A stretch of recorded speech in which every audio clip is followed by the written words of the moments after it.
Hello అండి, వల్లీస్ కిచెన్కి స్వాగతం. ఈరోజు మనం చేసుకోబోయే రెసిపీ వంకాయ రోటి పచ్చడి. రోటి పచ్చళ్ళు అంటే అందరికీ చాలా ఇష్టము.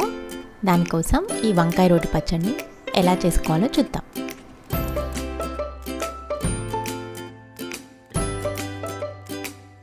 దానికోసం ఇలా పెద్ద పెద్దగా ఉన్న వంకాయల్ని, తెల్లవైనా పర్వాలేదు నల్లవైనా పర్వాలేదు, ఈ సైజులో ఉన్న వంకాయల్ని తీసుకోవాలి.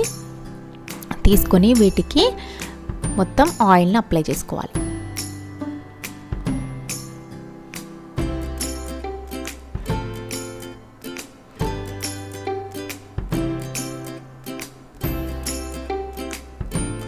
ఇలా అన్నింటికి రాసుకున్న తర్వాత వీటిని స్టవ్ మీద కాల్చుకుందాం. ఇప్పుడు మీరు డైరెక్ట్గా పెట్టైనా కాల్చుకోవచ్చు, లేకపోతే ఇలా స్టాండ్ ఉంటే స్టాండ్ మీద పెట్టైనా కాల్చుకోవచ్చు. మెల్లిగా మొత్తం కాలే వరకు అటు ఇటు కదుపుతూ కాల్చుకోవాలి.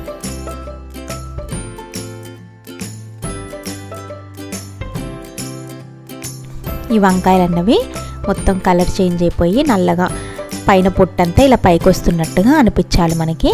అప్పుడు ఇవి బాగా కాలినట్టుగా అర్థం.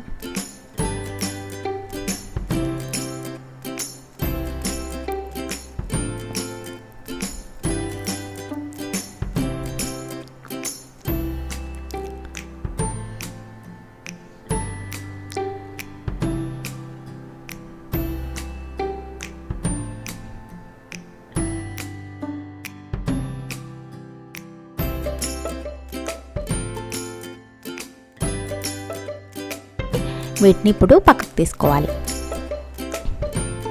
వీటిని పక్కకు తీసుకొని ఒక గిన్నెలో వాటర్ తీసుకొని ఆ వాటర్లో ఈ కాలిన వంకాయలన్నింటినీ వేయాలి. ఇలా వాటర్లో వేయటం వల్ల వంకాయల మీద ఉన్న పొట్టు అన్నది మనకి ఈజీగా వచ్చేస్తుంది.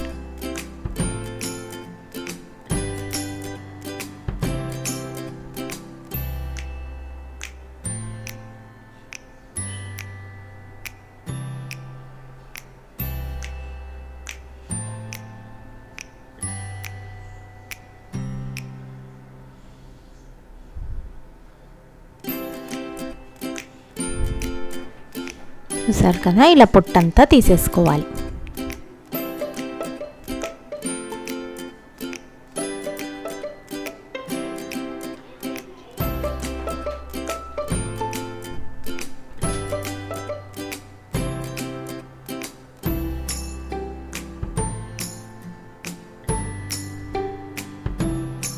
ఈ పైన తొడిమన్నది ఇలా చాకుతో కట్ చేసేసుకోండి.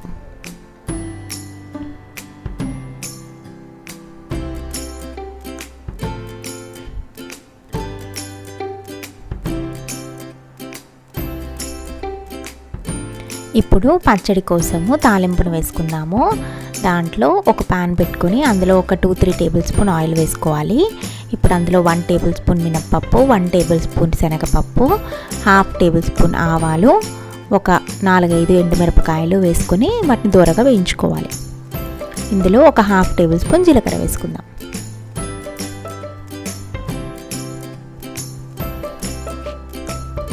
కొంచెం ఇంగువ వేసి ఇవన్నీ మంచి బ్రౌన్ కలర్లోకి వచ్చే వరకు ఫ్రై చేసుకోవాలి.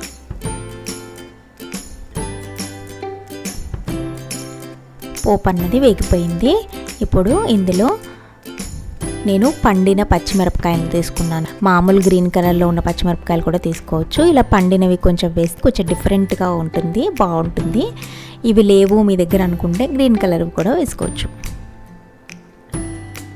ఇప్పుడు స్టవ్ ఆఫ్ చేసుకొని ఈ వేగిపోయిన ఎండుమిరపకాయల్ని, పచ్చిమిరపకాయల్ని వేరు చేసుకుందాం.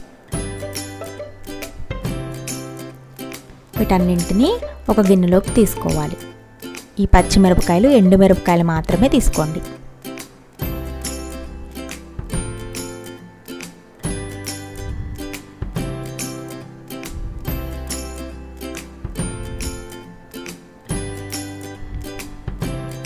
ఇప్పుడు మిక్సీ జార్లో ఈ వేయించుకున్న ఎండుమిరపకాయలు, పచ్చిమిరపకాయలు, కొంచెం కొత్తిమీర, 1 table spoon salt, 1/2 table spoon పసుపు, నానబెట్టి ఉంచుకున్న కొంచెం చింతపండు,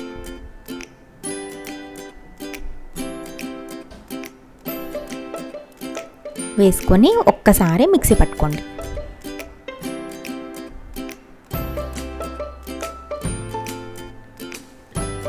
వీటన్నిటిని మిక్సీ పట్టుకున్నాం కదా. ఇప్పుడు మనము కాల్చి ఉంచుకున్న వంకాయని ఆ వంకాయ గుజ్జు మొత్తం కూడా వేసి ఒక్కసారి మిక్సీ తిప్పుకోండి. మనము ఈ పచ్చడిని రోట్లో చేసుకుంటే ఇంకా టేస్ట్ చాలా బాగుంటుంది. చూసారు కదా, మొత్తం నలిగిపోయింది. ఇప్పుడు మనము తాలింపుని వేయించి పక్కన ఉంచుకున్నాం కదా, దాన్ని ఈ పచ్చడిలో కలుపుకోవాలి.